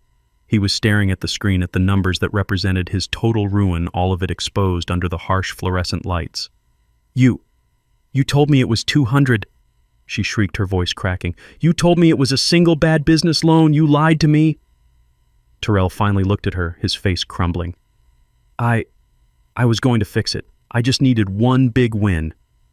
You thought what? Heather screamed, tears of rage now streaming down her face. You thought you'd steal my father-in-law's house to pay for your... What is this? This? George said helpfully, clicking to the next slide, is a detailed transaction history from 6 different offshore online sports betting sites. It appears, Mr. Coleman, that the vast majority of this debt isn't from buying your wife expensive bags. It's from gambling. You've gambled away nearly $500,000 you never had. Heather looked like she was going to be physically ill. She backed away from Terrell as if he were contaminated. Richard Preston, however, looked almost relieved. He saw an opening to distance himself. A gambler, he said, his voice dripping with theatrical disgust. My God, Barbara, can you believe it? This con artist married our daughter. He played us all, Barbara agreed, clutching at her pearls. He was going to drag our poor Heather down with him, the liar. Ah, but that's not entirely true, is it? George said, his voice dangerously soft. Richard and Barbara froze. What do you mean? Richard asked. George clicked the remote. The screen changed. Now it read, Preston, Richard, and Barbara, financial inquiry. What is this? Barbara stammered, her fake indignation vanishing. You have no right to our finances. Again, I do, George said. The moment you signed that document as witnesses to a fraudulent act, you legally made yourselves accomplices in this conspiracy. I had to know why a supposedly wealthy man like you, Richard, would risk his entire reputation on such a flimsy, illegal scheme. Unless, of course, you were just as desperate as your son-in-law. The screen lit up with new data. It seems your boutique hedge fund, Mr. Preston, isn't doing so well. In fact, it's been under active investigation by the SEC for serious capital irregularities for the last 6 months. Richard Preston stopped breathing. My investigators found that you have been borrowing heavily from your clients' trust accounts to cover your own catastrophic market losses, George said. You're not just broke, Richard, you're insolvent, and you are about to be indicted. You monster! Barbara shrieked, turning on her husband. You told me the business was fine. You said you were a genius. And you, Richard roared back, his face purple, you told me your mother gave you that money. That's a lie. Oh, isn't it? George said, clicking one last time. And you, Barbara, that generous help you gave your daughter, the money for her Maserati, the down payment on the condo, that wasn't from your husband's successful business. We traced the transactions. You have been systematically draining your own 88-year-old mother's retirement account without her knowledge, an account, I might add, that she kept at our bank. You common thief, Richard howled at his wife. You're one to talk. You fraud. It all fell apart right there. The screaming, the accusations, the raw, ugly truth of their lives exploding in the middle of George's conference room. It was beautiful. George Patterson let them implode for a full minute, a symphony of destruction. Then he cleared his throat. It seems, he said, turning off the screen, plunging the room back into a heavy silence, that you weren't a healthy family trying to help an old man. You were a house of cards already collapsing, and you were all trying to use Louis and Diane as your foundation. The meeting is over. The heavy silence in the room stretched for a full 10 seconds. It was broken by Heather. She hadn't fainted. She had been calculating. She slowly, very slowly got to her feet, her face pale, her eyes fixed on my son Terrell. You, she whispered. Her voice was no longer sweet or faked. It was a low reptilian hiss. You lying, worthless, fraud. Terrell, who was still staring at the blank screen where his $35 million had just vanished, flinched. What, Heather? I didn't lie. I thought... You thought... She shrieked, her voice suddenly climbing into a hysterical register that made everyone wince. You thought... You told me your family was old money. You told me your father was modest and eccentric. You told me this house was just the beginning. I was trying to give you what you wanted, Terrell yelled back, his desperation finally finding an outlet in anger. I was trying to keep up. Who was the one who needed the Maserati, who had to have the condo in the city, who spent $10,000 on a single handbag last week? Because you told me we could afford it, she screamed, taking a step toward him, her hands clenched into fists. I was trying to make it work. I was managing it. Barbara Preston, who had recovered from her own shock, stood up. Her voice was dripping with venom. You call $750,000 in gambling debts managing it. You are a degenerate, Terrell. You married our daughter under false pretenses. You are a common con artist. Oh, I'm the con artist. Terrell laughed, a high, broken, terrible sound. Your husband is a crook. He's about to be indicted by the SEC, and you? He jabbed a finger at Barbara. You stole from your own 88-year-old mother. You're a pack of hypocrites, a family of vampires. Richard Preston let out a roar and lunged across the table. You ungrateful little, I'll kill you. Gentlemen. George Patterson's voice was not loud, but it cut through the chaos like a whip. He stood between Richard and Terrell. That is enough. The room fell silent again, the air vibrating with raw hatred. This, George said, gesturing to the four of them with complete disgust, is a place of business. It is my office. You will not turn it into a whatever this is. The meeting, as I stated before, is over. The trust is secure. The documents are signed. Now I must insist that you take your family disputes elsewhere, immediately. Heather wasn't looking at her parents. She wasn't looking at George. She was just staring at Terrell, and I could see the final cold calculations clicking into place behind her eyes. This wasn't just anger anymore. It was grief. But she wasn't grieving the man. She was grieving the money. So that's it. Terrell whispered, his voice hollow. He saw it too. It was always just the money. Heather, busy gathering her expensive purse, ignored him. You never loved me, Terrell said a little louder. You loved this. He gestured around the opulent office. You loved the idea of this, the 35 million. Heather finally stopped. She turned to face him.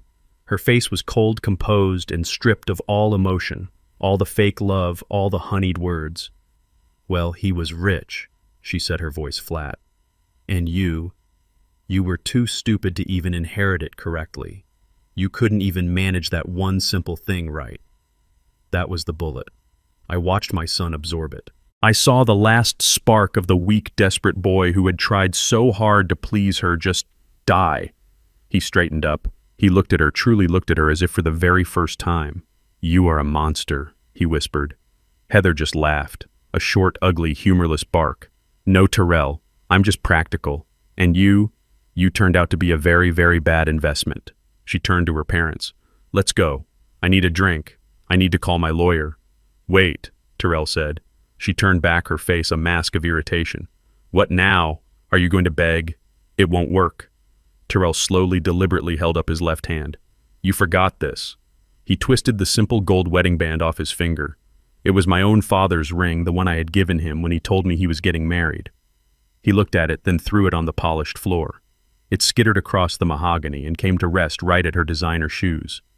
I'm divorcing you, he said. Heather looked down at the ring. Then she looked back at him.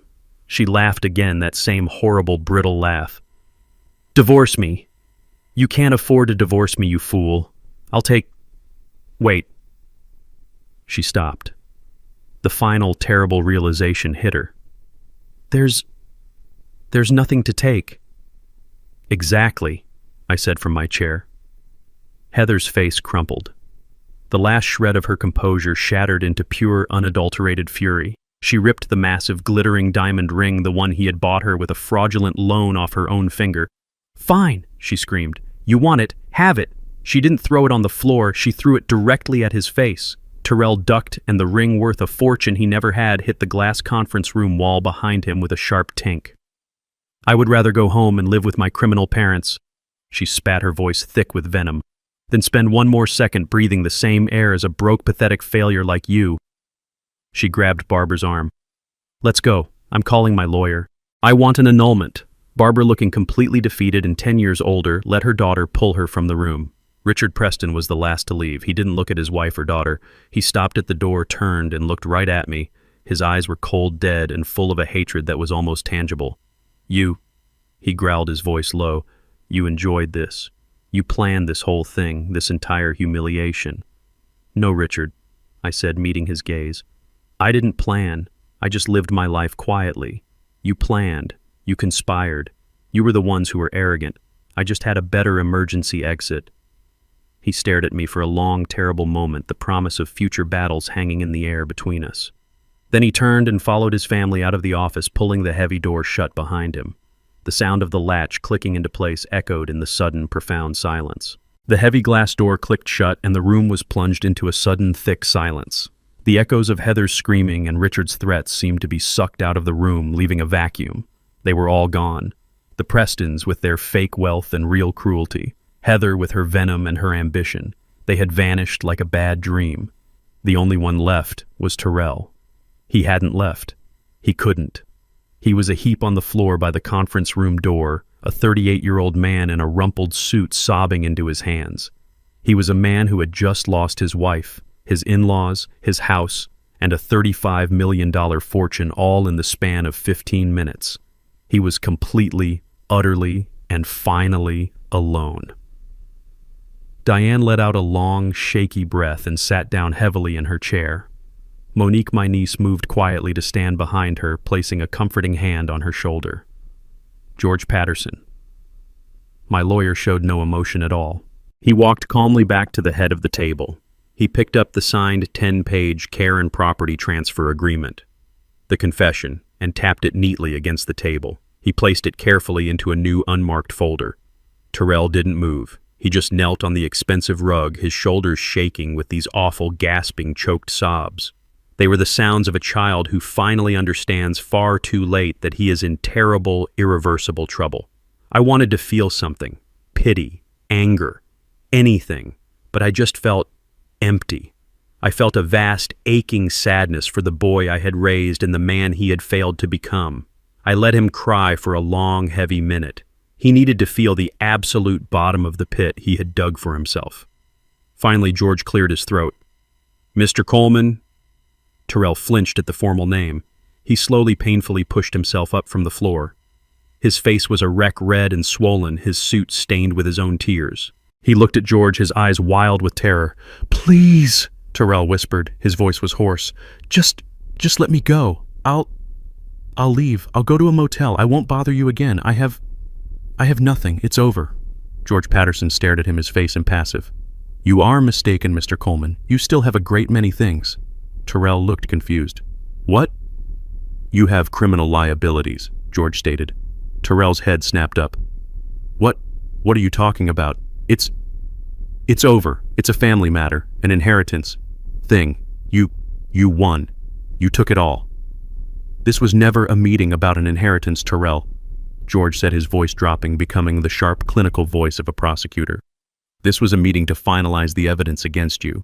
You seem to be under the impression that this ends here. It does not. It ends in a courtroom.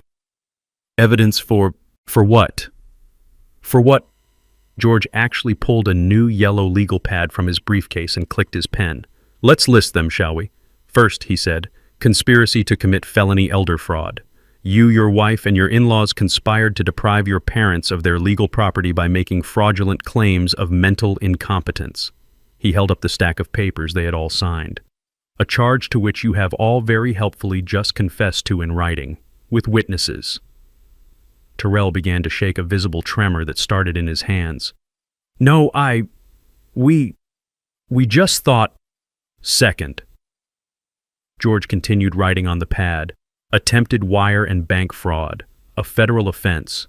3 months ago, you and Richard Preston personally petitioned the First National Trust Bank to gain control of the Coleman Trust's assets, making false claims about your father's mental state. The bank's security footage is excellent. The manager's testimony is even better. I was just worried about him, Terrell pleaded. Third, George went on, ignoring him. Forgery, attempting to access bank funds using what you believe to be your father's authority. And finally, my personal favorite, felony elder abuse.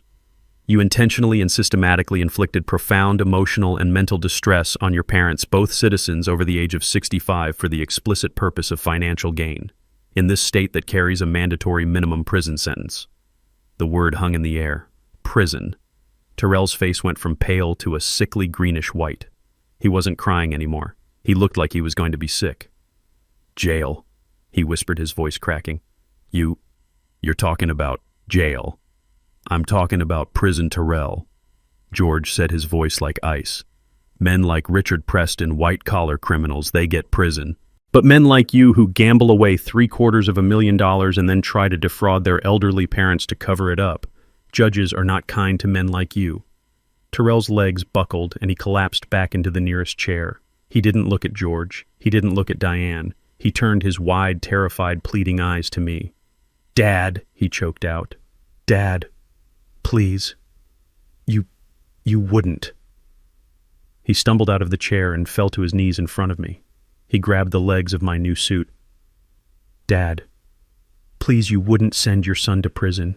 You wouldn't do that. It was Heather. It was her parents. They put those ideas in my head. They told me it was normal. I was desperate. I love you, Dad. I've always loved you. Please don't do this.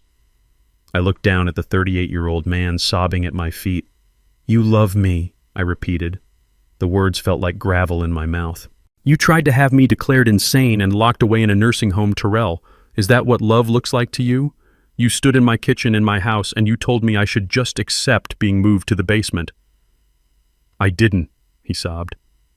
I was scared. You were greedy, I said. And now you are pathetic. You ask me if I would send my son to prison. Let me ask you, would a son try to send his father to a mental asylum? You already have my answer. You gave it to me yourself last night. I looked at George. George, is there a way for him to avoid this? Terrell looked up, his face slick with tears, a new desperate hope flooding his eyes. Yes, George said. As I told Mr. Coleman before this meeting, he is, conditionally, merciful. He is willing to instruct my office not to forward this entire beautiful airtight file to the district attorney's office. Anything, Terrell cried, still on his knees. I'll do anything, Dad. I swear, anything. On one, George said, very specific set of conditions. They are absolute. They are non-negotiable. Do you understand? Terrell nodded frantically. Yes, just tell me. First, George said, you will sign the full and detailed confession of your actions which my team has already prepared based on the document you signed earlier. Second, you will sign the divorce papers we are drafting right now, citing irreconcilable differences and waiving all claims to any community property present or future. Third, you will agree to a permanent 500-mile restraining order against Heather Preston and her parents. We must ensure you are never again under their toxic influence. Yes, I'll do it, Terrell said, nodding, grabbing at the chance. Is that it? I'll sign it all. I'll do it right now. And fourth, George said, his voice dropping, the most important condition, the one that Mr. Coleman, your father, designed himself. The heavy glass door clicked shut, plunging the room into a sudden, thick silence. The echoes of Heather's screaming and Richard's threats seemed to be sucked out of the room, leaving a vacuum. They were all gone. The Prestons with their fake wealth and real cruelty. Heather with her venom and her ambition. They had vanished like a bad dream. The only one left was Terrell. He hadn't left. He couldn't. He was a heap on the floor by the conference room door, a 38-year-old man in a rumpled suit sobbing into his hands. He was a man who had just lost his wife, his in-laws, his house, and a $35 million fortune, all in the span of 15 minutes. He was completely, utterly, and finally alone. Diane let out a long, shaky breath and sat down heavily in her chair. Monique, my niece, moved quietly to stand behind her, placing a comforting hand on her shoulder. George Patterson. My lawyer showed no emotion at all. He walked calmly back to the head of the table. He picked up the signed 10-page care and property transfer agreement, the confession, and tapped it neatly against the table. He placed it carefully into a new, unmarked folder. Terrell didn't move. He just knelt on the expensive rug, his shoulders shaking with these awful, gasping, choked sobs. They were the sounds of a child who finally understands far too late that he is in terrible, irreversible trouble. I wanted to feel something. Pity, anger, anything. But I just felt empty. I felt a vast, aching sadness for the boy I had raised and the man he had failed to become. I let him cry for a long, heavy minute. He needed to feel the absolute bottom of the pit he had dug for himself. Finally, George cleared his throat. "Mr. Coleman." Terrell flinched at the formal name. He slowly, painfully pushed himself up from the floor. His face was a wreck, red and swollen, his suit stained with his own tears. He looked at George, his eyes wild with terror. "Please," Terrell whispered. His voice was hoarse. Just let me go. I'll leave. I'll go to a motel. I won't bother you again. I have nothing. It's over." George Patterson stared at him, his face impassive. "You are mistaken, Mr. Coleman. You still have a great many things." Terrell looked confused. "What?"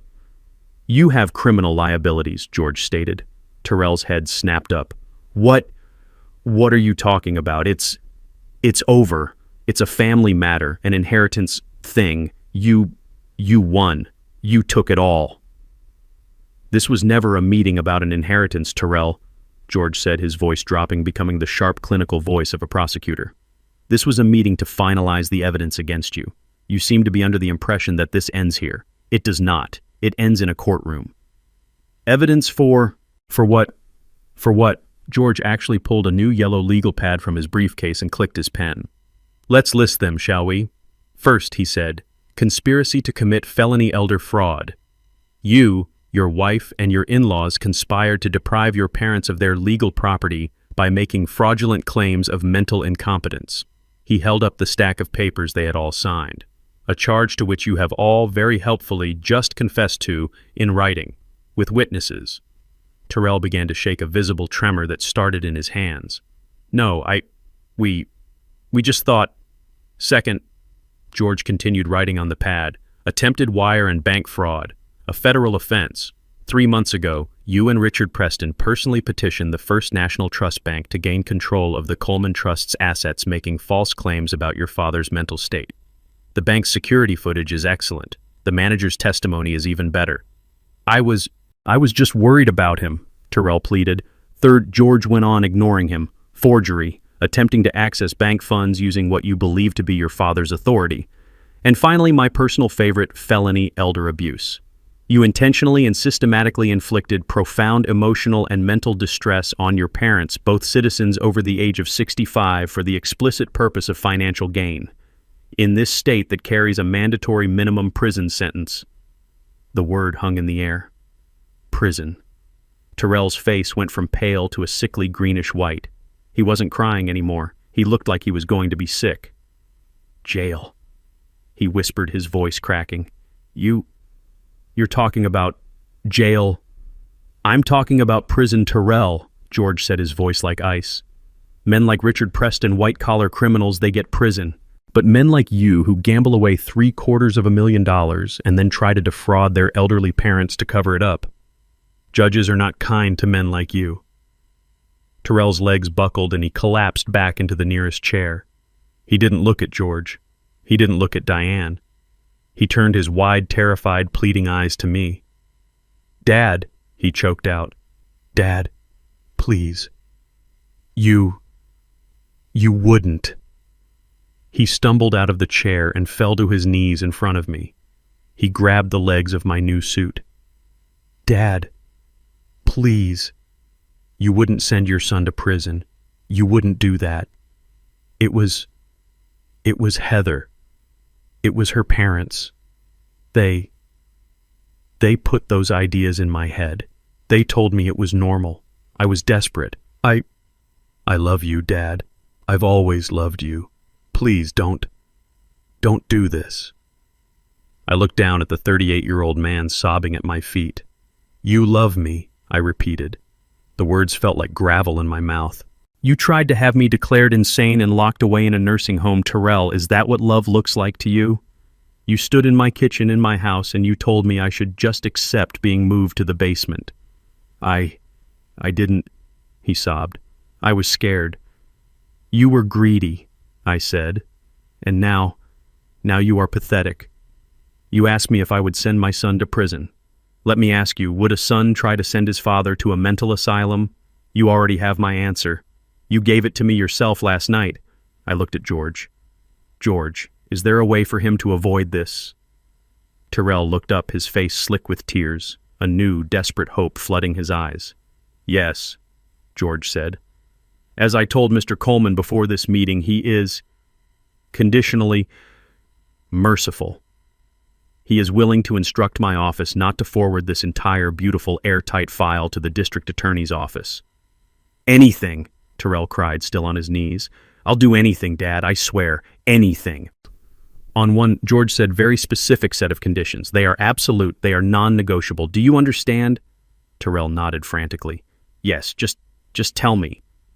First, George said, you will sign the full and detailed confession of your actions, which my team has already prepared based on the document you signed earlier. Second, you will sign the divorce papers we are drafting right now, citing irreconcilable differences and waiving all claims to any community property present or future.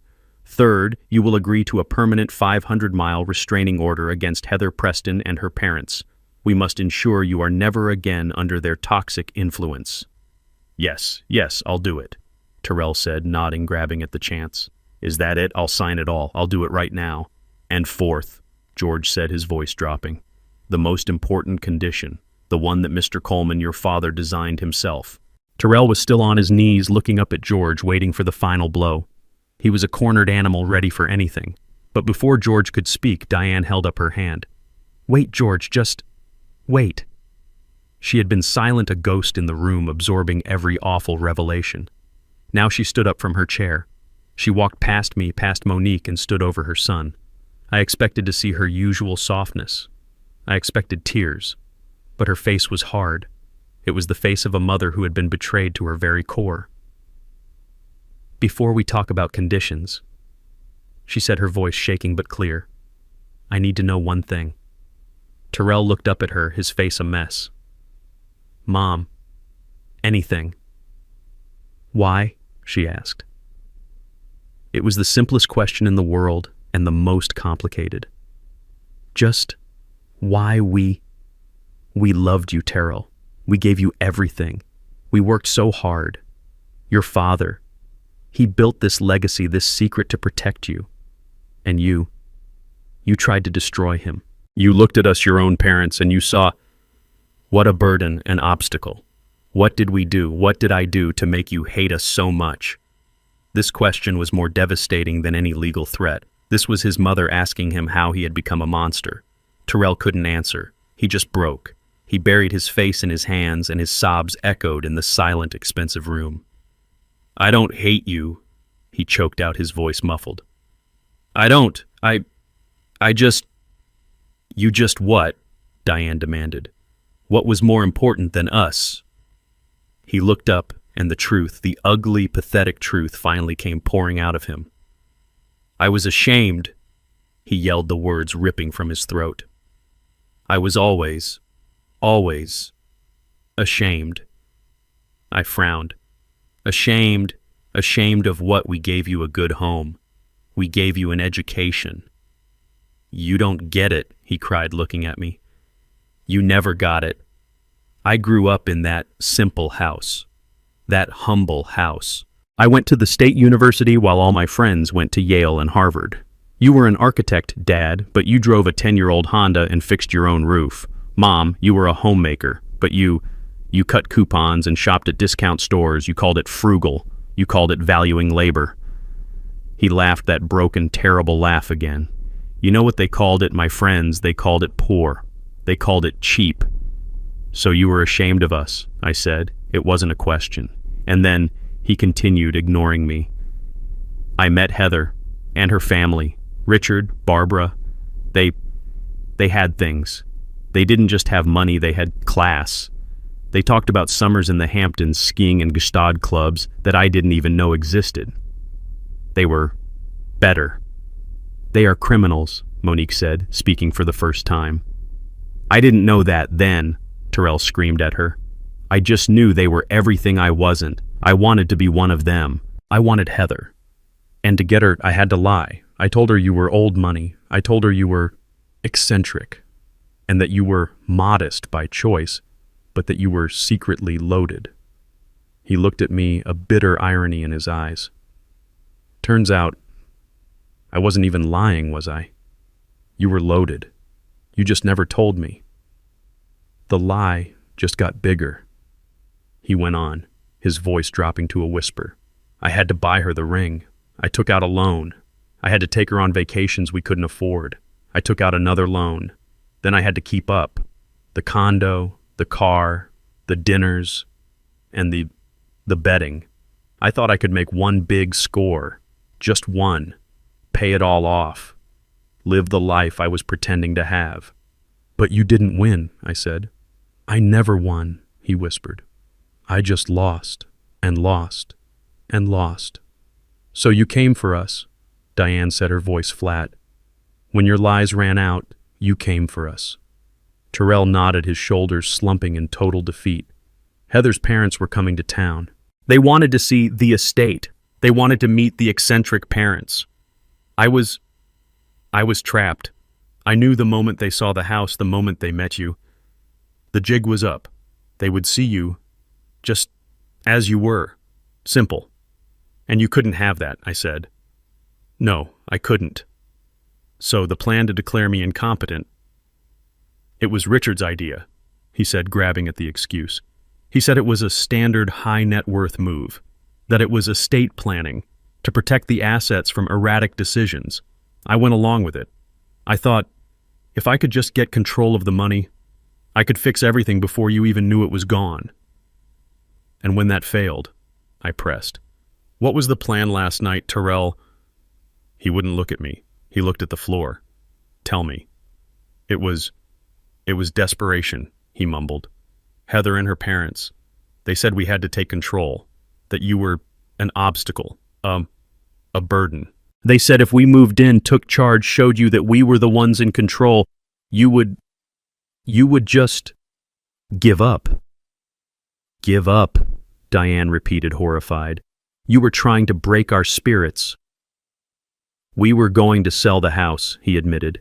Use the money to pay off the immediate debts, move you and Dad into a nice facility, a really high-end one. We thought you'd be happier there, with people your own age. A facility, I said. You were going to sell our home, the home I built, and use the money to pay your gambling debts, all while locking us away in a nursing home. He stammered. You were ashamed of us, Terrell. I said, the final cold truth settling over us. You were ashamed of our simple life. So you decided to steal it, sell it for parts, and throw us away, all to impress a family of thieves and frauds. He had no answer. He just knelt there, the full, ugly, pathetic truth of his life exposed. He was a weak man, a gambler, and a liar who had tried to destroy his own parents out of shame. Terrell's confession hung in the air, thick and toxic. He was still kneeling on the floor, a broken 38-year-old man who had just admitted to throwing his entire life away because he was ashamed of us. He was ashamed of our love. Diane, who had been standing over him rigid with a mother's pain, slowly raised her right hand.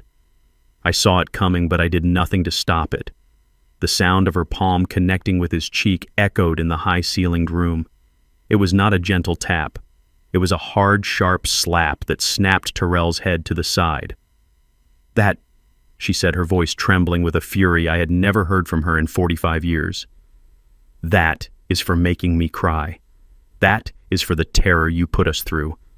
That is for standing in my kitchen and planning to throw your father and me into the basement. Terrell didn't even flinch. He just stayed there, his head bowed, the red mark blooming on his cheek. I thought that was it. I thought that was her final judgment. But then she did something that shattered my own resolve. She let out a great, shuddering sob, and she knelt on the floor in front of him. She pulled his head to her chest and wrapped her arms around him, holding him as he sobbed. And this, she cried, her tears falling into his hair. This is because you are still my son. You are my son, and you are a fool. A terrible, terrible fool, but you are still my son. Terrell's composure, the last of his pathetic defenses, completely shattered. He howled. It was a sound of pure, bottomless grief. He clung to his mother, his face buried in her shoulder, and they knelt there together, two halves of a broken heart, crying for the family that he had just destroyed. Monique turned her back, walking to the window to give them a moment of privacy. George looked at me, his face impassive, but his eyes said, "What now, Louis?" I let them cry for a full minute. I let the poison out, but this was not the end. This was the beginning of the consequences. I walked over to them. "Diane?" I said, my voice firm but not unkind. "That's enough." I placed my hand on her shoulder. She looked up at me, her face a mask of tears. "George, Monique," I said, "please give us a moment. My wife, my son, and me." George nodded. He and Monique quickly and quietly left the conference room, closing the heavy door behind them, leaving the three of us alone. I looked at Terrell, who was still kneeling, and at Diane, who was sitting on the floor beside him. "Get up, Terrell," I commanded. He sniffled, wiping his nose on the sleeve of his expensive rumpled suit. He looked like a disobedient child. "Dad, Get up." He slowly, painfully pushed himself to his feet. He stood before me, his head bowed, his shoulders slumped. "You have two paths," I said, my voice cold and hard. "I need you to listen very carefully. George and I have prepared a file. It contains the bank records, the testimony from the bank manager, the audio recordings of your Plan B conversation, and the signed confession that you and your criminal in-laws just gave us.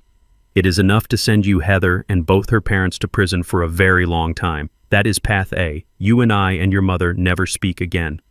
Terrell's eyes widened in raw terror. "Dad, no, you said there were conditions." "I did," I said. "And that is path B. You will avoid prison, Terrell. You will not face criminal charges from me, but you will pay for what you did. You will pay in a way that you finally understand. And these conditions, they are not negotiable. You will agree to all of them right here, right now, or I will call George back in here and he will walk that file straight over to the district attorney's office. Am I clear?" Yes, Dad, clear," he said, nodding frantically, his eyes desperate. "Anything, I'll do anything." "Good." I began to pace. "First, you will go into treatment, not just therapy. You are a gambler. You have an addiction. You will check into a 30-day inpatient program and you will follow it with outpatient meetings for as long as the doctor deems necessary. Am I clear?" "Yes, Dad." "Second, you will find a job. I don't care what it is. You can sweep floors, you can flip burgers, you can drive a truck. You will earn a paycheck with your hands. And with that paycheck, you will begin to pay back the $750,000 you owe, not to me, to the trust. You will pay it back with interest. You will not receive one single penny from me or from your mother or from the trust. Your inheritance is gone. Forever. Am I clear?" He swallowed hard. The reality of a lifetime of debt, of working-class labor, was hitting him. But he looked at me at the prison door waiting on the other side, and he nodded. "Yes, I understand. I will." Third, the Prestons, Heather, her entire family. You are done with them. George is drafting the divorce papers as we speak. You will sign them. You will file a permanent 500-mile restraining order against all three of them. You will never see them, speak to them, or contact them in any way for the rest of your life. They are poison, Terrell. They poisoned you and you let them. That ends today. Am I clear?" He didn't hesitate. "Yes, clear. It's over. I know." "Good," I said. I stopped pacing and stood in front of him. "And fourth, you will accept your punishment." Terrell looked at me, his eyes full of fear. Punishment, I thought. The job, the debt, that's not punishment, son. That's just being a responsible adult. That's just cleaning up your own mess. No, I mean a real punishment, a consequence, a daily reminder of what you did, of who you were willing to become. What is it?" he whispered. I let the silence sit for a moment. I looked at Diane. She nodded at me, her face still stained with tears, but her eyes were firm. She was with me. "You're going to come home," I said. Terrell's face flooded with a relief so profound he almost collapsed. "Home. Oh, Dad, thank you. Thank you." "Don't thank me yet." I cut him off. "You are not coming home as our son. You are coming home as our tenant. Monique is the new owner of the property. She will be your landlady." "I can pay rent," he stammered. "With my new job." "Oh, you'll pay rent," I said, "but not in money. You'll pay it in sweat. You are going to live in the basement." His face froze. "The basement. The guest room. The one in the basement. The one you and your wife so generously selected for me and your mother. That will be your new home. It's comfortable. It's convenient. It's close to the laundry room. And as you so rightly pointed out, one person doesn't really need all that much space. You will live there. And in exchange for rent, you will be the property's live-in handyman. You will fix the roof, Terrell. You'll unclog the drains. You will paint the fences. You will cut the grass. You will learn with your own hands what it takes to maintain the very house you were so ready to steal and sell. You will do that every day until you have paid your debt not just to the trust, but to this family. Do you accept these conditions?" He stared at me, the full weight of his humiliation, his fall from grace crashing down on him. He had gone from a $35 million heir to a broke, divorced gambler sentenced to live in his parents' basement as a handyman. It was as I had intended, a fate worse than prison. It was justice. He looked at his mother. He looked at me. And he gave a single, slow, defeated nod. "Yes, Dad," he whispered. "I accept." 1 month later, the house at 124 Willow Creek was no longer the same. It was lighter. The oppressive, suffocating tension that had defined our lives for the past few years was gone, replaced by something I hadn't realized. I'd missed the sounds of a normal, happy home.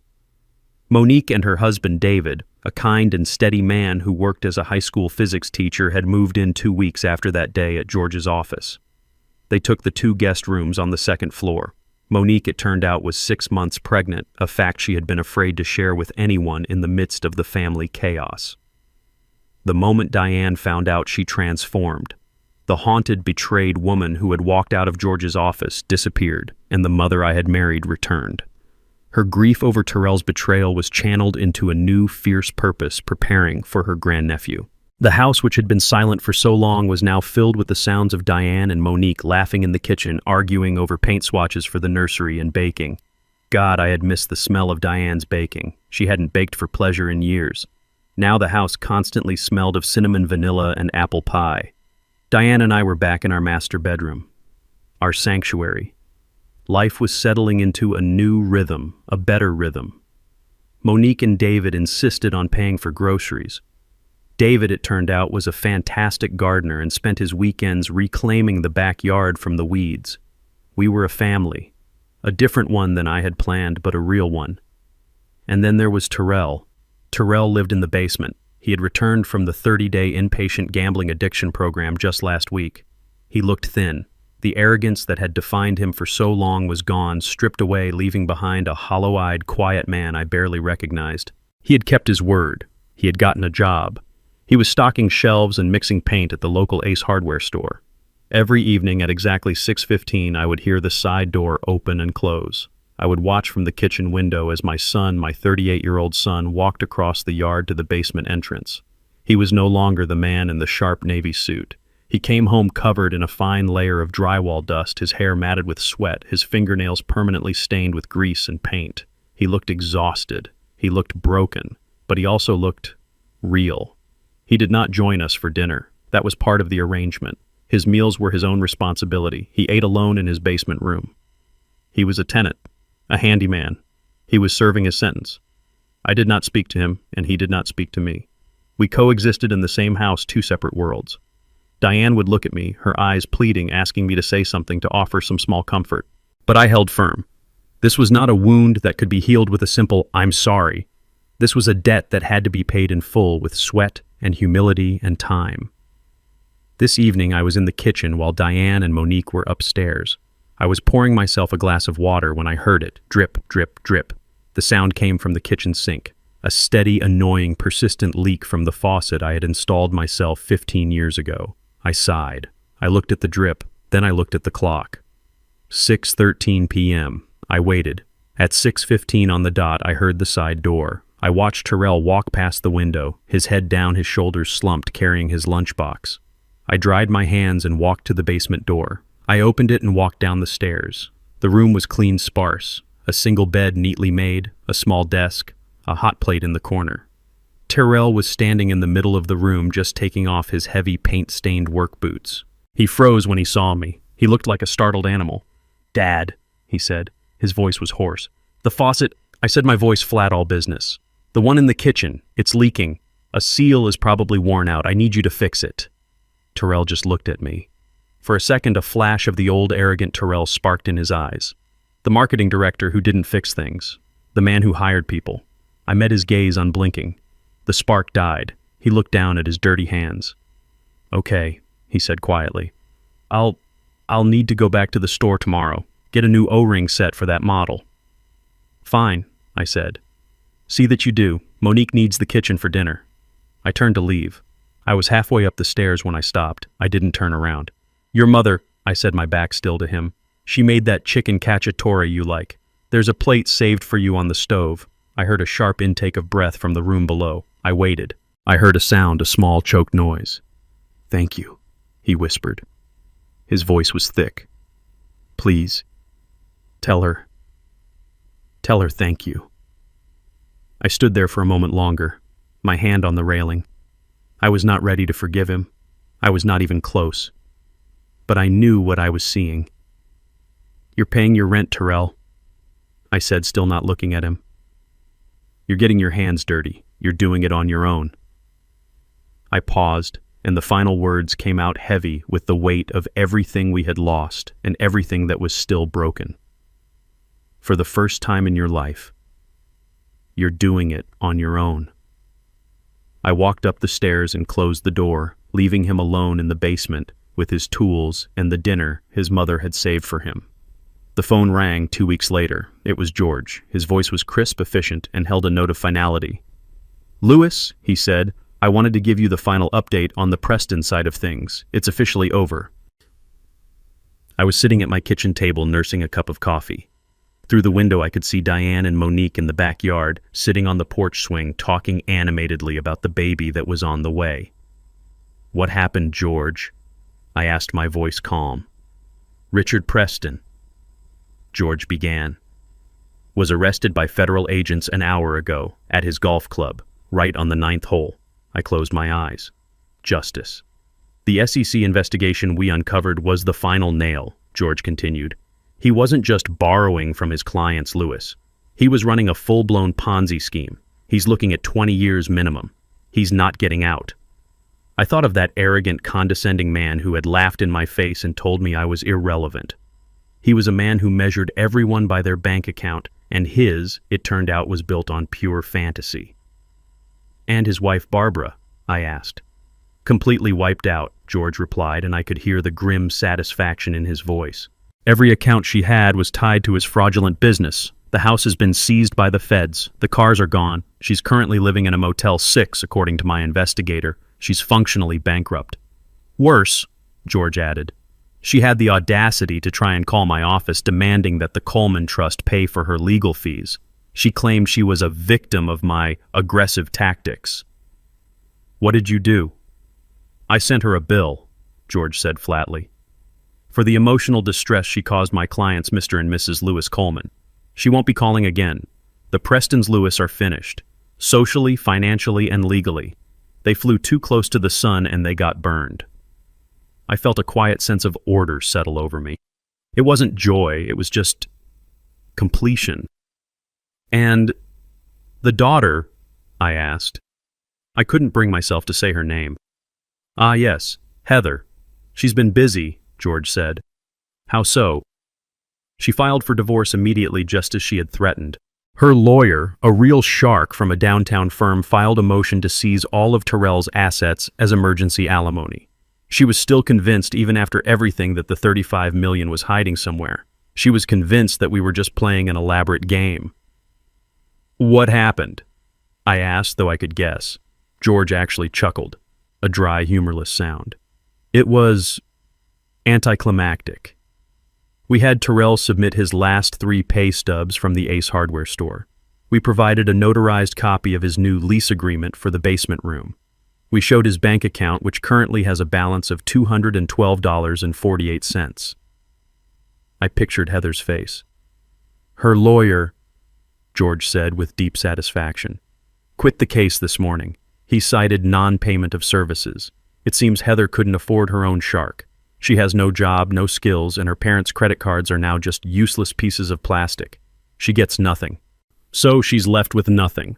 She is left with exactly what she brought into this family, George confirmed. A bad attitude and a lot of expensive, out-of-style clothes. There was a pause. Don't feel too sorry for her, though, George added. My investigator did one last follow-up purely out of professional curiosity. She's already back on the market. She was spotted last night at a gala at the art museum trying to talk to a 90-year-old oil baron. She's hunting for her next victim. I shook my head, a small bitter smile playing on my lips. Some people never learn, George. No, Louis, he replied. They don't, but we do. And Terrell is learning. That, I think, is what matters. His words hung in the air. So, George asked, his voice softening, all business concluded. That's the end of it. The Prestons are gone. Heather is gone. Terrell is paying his dues. The last question is, are you happy, Louis? After all this, was it worth it? I didn't answer right away. My gaze drifted back out the window. Diane and Monique were still on the porch swing laughing. In the yard, I could see David, Monique's husband, standing next to our old, stubborn riding lawnmower, and next to him was Terrell. He was covered in grease. His hands were black. He had the mower's engine cover open, and he and David were looking inside. David was pointing at something. Terrell listened. He nodded. He wasn't the slick marketing director. He wasn't the arrogant, defeated son. He was just a man learning how to fix something. He was learning how to do the work I had always done. I watched as Terrell finally pulled the starter cord. The engine sputtered, choked, and then roared to life. He got on the seat, put it in gear, and slowly, carefully cut the first straight line across the grass. I turned back to the phone. Happy is a complicated word, George, I said. I'm not happy that my son is a broken man. I'm not happy that I had to destroy his life in order to save it. But, George prompted gently. But, I said, my voice thick. I look out my window and I see my wife smiling for the first time in years. I see my niece, who is more of a daughter to me than my son ever was, safe and secure in my home. I hear laughter here again. I watch Terrell make another pass on the mower, his face set in concentration. And I see a man out there on the lawn. I finished. A man who might one day be worth something. I'm not happy, George, but I'm at peace. And for the first time in a very long time, I'm getting there. I'm getting closer. Thanks to you. That's all I needed to hear, Louis. Take care of that family. I will, I said. The real one. I hung up the phone. 6 months had passed since the day in George's office. 6 months since the old toxic order of my family had shattered. Winter had come and gone, and now a cool spring evening was settling over the house. Sunday dinner at 124 Willow Creek had once been a performance. A tense, quiet affair where Diane and I tried to pretend and Terrell and Heather pretended right back, all of us choking on unspoken resentments and lies. But this was different. The table was set for 5. The air in the dining room wasn't heavy. It was light. It smelled like Diane's roasted chicken and the lemon pound cake Monique had baked. David, Monique's husband, was telling a funny story about a student in his physics class who tried to argue that gravity was optional. Diane was laughing, a real deep laugh that I hadn't heard in years. She and Monique were sitting close together. Monique was 8 months pregnant now, glowing and full of life, and Diane fussed over her constantly, her grief over Terrell's betrayal channeled into this new, fierce purpose. I'm telling you, Diane Gray is too sophisticated, Monique said, pointing with her fork. Nonsense, Diane countered, her eyes sparkling. Gray is calming. We can add accents. Yellow ducks. It will be beautiful. We don't want the baby to be overstimulated, do we? They looked happy. My wife, who had been a ghost in her own home, was alive again. She had a purpose. She was going to be a grandmother in all but blood. And at the far end of the table, sitting in the chair that Richard Preston had once tried to claim, was Terrell. He was quiet. He ate his food, his eyes on his plate. He had been living in the basement for 6 months, working at the hardware store for 5. He looked different. The arrogance that had defined him for so long was gone, stripped away, leaving behind a hollow-eyed, quiet man. His hands His hands told the story. They were no longer the soft hands of a marketing director. They were rough. The knuckles were calloused, the fingernails clean but permanently stained around the edges. They were the hands of a man who worked. He didn't join us for dinner every night. But Sunday was becoming a tradition. It was Monique who had insisted. He's part of the household, Uncle Louis. He does the work. He should eat with the family. He listened. He didn't interrupt. He didn't boast. He didn't pretend. He was just there. "Terrell," David said, pulling him into the conversation. "That fix you did on the attic insulation, brilliant. Our room is 10 degrees warmer." Terrell looked up, surprised to be addressed. "Oh, it was just some fiberglass batting. The old stuff was compressed. I saw a draft by the north-facing eave." "Well, whatever it was," Monique smiled at him. "It worked. Thank you." Terrell just nodded, a slight flush rising on his neck. "You're welcome." He went back to his chicken. He wasn't the center of attention. He wasn't the heir apparent. He was just the man who lived in the basement, the man who fixed things. And for the first time, it seemed like that was enough. After dinner, Diane and Monique started clearing the plates, arguing over who got the last piece of cake. David went upstairs to read. I did what I always do. I went to the front porch. The air was cool, crisp, the smell of spring azaleas. I sat in my old rocking chair, the one my own father had built, and looked out at the quiet street. 124 Willow Creek. It was my house again. I heard the screen door creak open and close behind me. It was Terrell. He stood awkwardly by the door for a moment, his hands twisting in the pockets of his clean jeans. He looked nervous. "Dad," he said. His voice was quiet. "Terrell," I replied, not turning. I just kept rocking. He walked over and stood in front of me, blocking my view of the street. He looked smaller, not diminished, just human. Can I talk to you for a minute?" "I'm listening." He took a deep breath. His rough hands were shaking slightly as he pulled them from his pockets. In his right hand he held 2 envelopes. They were standard white business envelopes, slightly crumpled. This is the first one," he said, holding out the first envelope. It was thick. It's the rent for the basement room. I'm 2 days late. I'm sorry, my paycheck didn't clear until this afternoon." I looked at him. I looked at the envelope. His rent, as I had stipulated, was his labor, his work on the house. This was something else. "What is this?" I asked.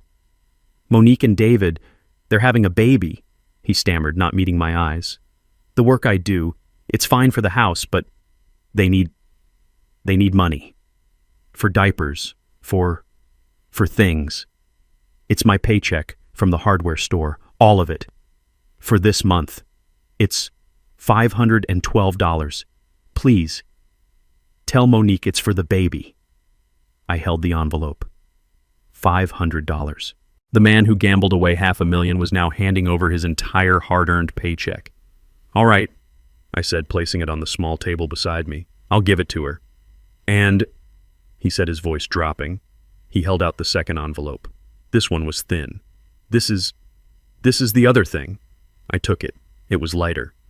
"It's not much," he said, his voice full of a shame that was different from before.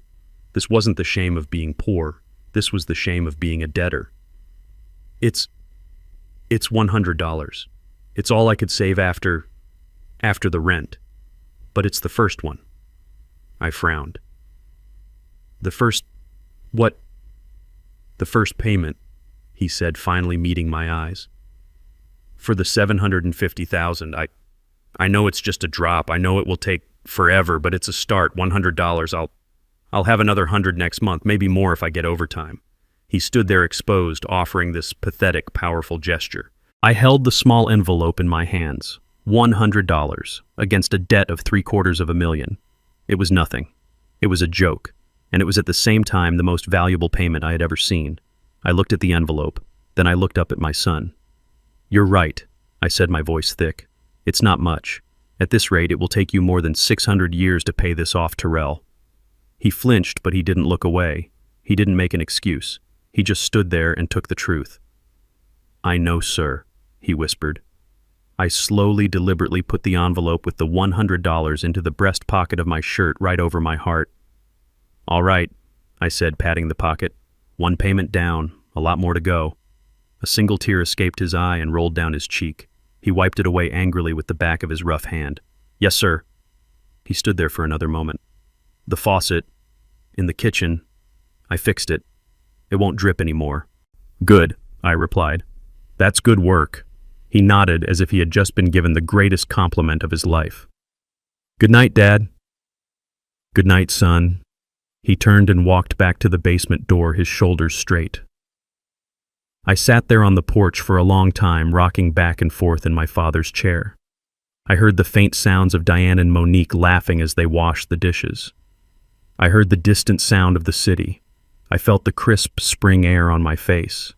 George had asked me if I was happy. No, I wasn't happy.